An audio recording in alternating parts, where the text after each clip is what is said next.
Olá, eu sou Alberto Ramos Bernhardt, aluno de graduação do curso de Geologia da UFPR. Hoje eu vim apresentar meu TCC. Ele tem como tema a caracterização da matéria orgânica e mineralógica do folheiro lonfas para fins de estocagem geológica de CO2. Eu fui orientado pela professora doutora Carolina Danielska Aquino e co-orientado pelo professor Dr. Sandro Frander. Esses serão os tópicos abordados nessa apresentação. Iniciar contextualizando o problema, né? Estamos num contexto, numa demanda de reduzir os impactos, né, do efeito estufa, nesse caso específico, a emissão de gases tóxicos, como o CO2, né? E essa questão do estoque de carbono, ele é popularmente conhecido como CCS, que é Carbon Capture and Storage. Ele consiste no armazenamento geológico de CO2 em grandes profundidades. E existem métodos convencionais e não convencionais para aplicação dessa técnica, sendo os métodos convencionais sendo em aquíferos salinos, camadas de carvão e reservatórios de óleo e gás depletados. Como métodos não convencionais, nós temos os folheiros, basaltos e dentre outros métodos. Já foram desenvolvidos alguns trabalhos na formação Irati para do potencial do CCS, eles tiveram resultados positivos. Agora o objetivo desse trabalho é avaliar o potencial do CCS do Freire Lontas, que também está nesse contexto da Bacia do Paraná. E temos como objetivos específicos a caracterização dessa matéria orgânica e da composição química e mineralógica desse folheiro. As etapas, né, para esse processo de captura e estoque de CO2, elas são divididas em captura, transporte e estocagem. Abordando a captura, ela é dividida em processos de pré-combustão, onde o combustível é decomposto numa mistura de hidrogênio e CO2, onde o hidrogênio é queimado, ele não libera gases tóxicos nesse processo.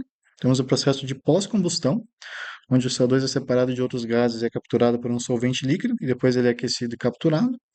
Uma etapa de oxicombustão, onde o oxigênio puro é utilizado para a combustão, ele gera como produto apenas o hidrogênio e o CO2. Agora eu vou fazer uma abordagem de forma geral dos métodos convencionais e não convencionais, levando em considerações parâmetros químicos e físicos, e além da avaliação sobre a viabilidade da aplicação do mesmo. Começando a falar sobre os aquíferos salinos, eles possuem como parâmetro físico, eles dependem de aprisionamento estrutural ou estratigráfico, e esse aprisionamento ele se dá pela presença de rochas selantes, como folheiros, anticlinais, domos de sal ou falhas.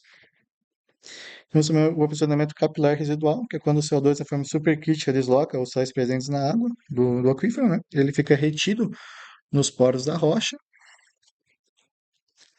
Agora, partindo para a parte do armazenamento químico, ele envolve reações químicas entre o CO2 e os sais presentes na água desse aquífero, né? E os minerais das rochas. Os mecanismos são a dissolução, onde a reação do CO2 com esses sais gera um ácido carbônico, e por esse ácido carbônico ser mais denso que a água, ele acaba sendo mobilizado para baixo, o que favorece o armazenamento, né? Outro mecanismo é de precipitação, onde essa reação do CO2 com a rocha acaba dependendo de condições da temperatura, pressão e pH. Essa reação vai gerar minerais carbonáticos, como a calcita e a dolomita. E o último mecanismo é a dissorção, onde o CO2 ele fica adsorvido na superfície dos minerais argilosos. Agora nós partiremos do método de utilização de reservatórios depletados de óleo e gás.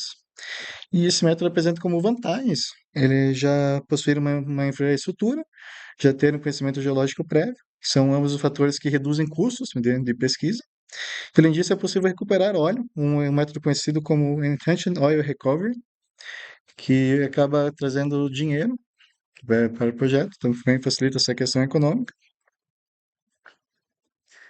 Agora, o método de camadas de carvão, ele possui como vantagens um grande volume para armazenamento e a possibilidade de recuperação de metano para ser utilizado como gás.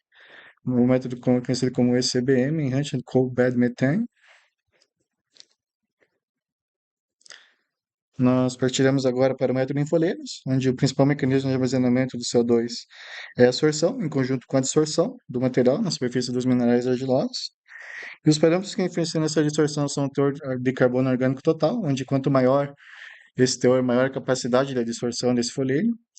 O tipo de querogênio, principalmente os do tipo 2 e 3, que são propícios, né, a gerarem gás, em conjunto com grão maturidade avançada, eles geram maior porosidade nesse folheto, aumentando essa capacidade de adsorção, a capacidade de adsorção do CO2 ser superior à do metano, né? No caso, substituindo o metano na rocha, e a mineralogia, né?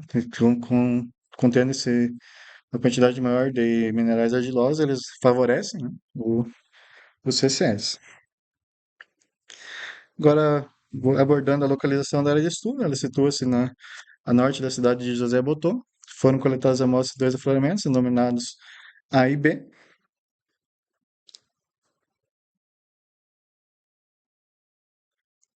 E começa, no afloramento A, foram coletadas 20 amostras, num perfil no total de 3,72 metros de altura, com espessamento médio de 20 centímetros em cada amostra, e cerca de 10 centímetros quando apresentava uma variação de cor mais clara para uma cor mais escura. No afloramento B foram coletadas 4 amostras, com espaçamento fixo de 40 centímetros entre elas, totalizando um perfil de 1,6 metros de altura. Daí, os métodos utilizados para o trabalho foi de revisão bibliográfica, né, abordando essa questão do CCS, em conjunto com a geoquímica orgânica, que é para ter um entendimento sobre esses parâmetros de carbono orgânico total e essa relação de carbono e nitrogênio, sobre o que elas podem nos fazer de informação. Agora, abordando os procedimentos da análise de geoquímica orgânica, as 24 amostras foram preparadas no Laboratório de Geoquímica Ambiental e do Petróleo, coordenado pelo orientador professor Sandro Flânel.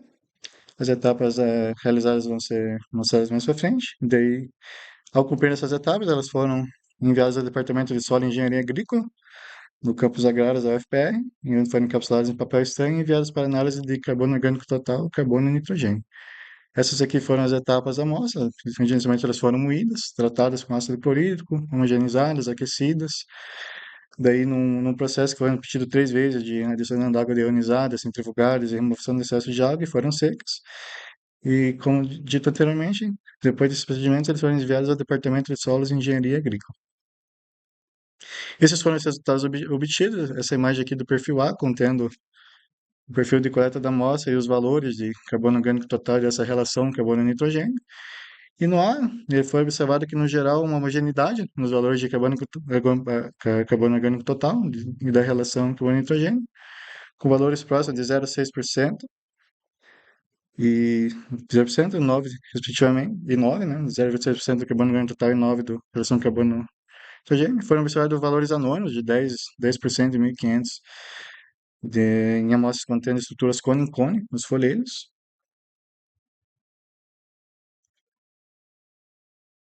Esse aqui é o resultado do perfil B, do filamento B. Eles mostraram pouca variação em direção ao topo nos valores de carbono orgânico total, e o mesmo para a relação carbono e nitrogênio.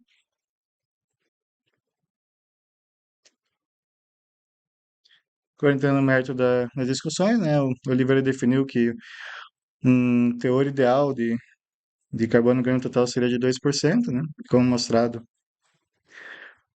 as amostras coletadas possuem um valor inferior, porém isso não diz necessariamente que não inviabiliza, né, essa questão do CCS, porque os problemas devem ser avaliados em conjuntos, né? No caso, principalmente com a questão do grau de maturidade, né? Isso levaria uma maior avaliação sobre o CCS. E a questão do carbono e nitrogênio, né? Ele traz a informação a respeito da origem dessa matéria orgânica, onde o valor de 3 e 9 caracteriza a matéria orgânica de origem aquática, rica em proteínas, valores entre 10 e 20 como de origem mista, aquática e terrestre, e valores superiores a 20 como de origem terrestre, exclusivamente terrestre, né? Os valores encontrados no geral encontram-se entre 9 e 10, bem próximo, sugerindo uma origem aquática mista, né? E no trabalho de Aizona, em 2021, ela define que essas estruturas cone elas foram formadas numa interface água-sedimento em diagênese precoce, né? O que corrobora com esse limiar de ambiente misto, né? E como consequência, a digestividade de matérias sulfato redutoras. E isso pode ajudar a explicar, né, esses valores anônimos de carbono orgânico total e dessa relação carbono e nitrogênio observados nos perfis. As recomendações, né? Certo?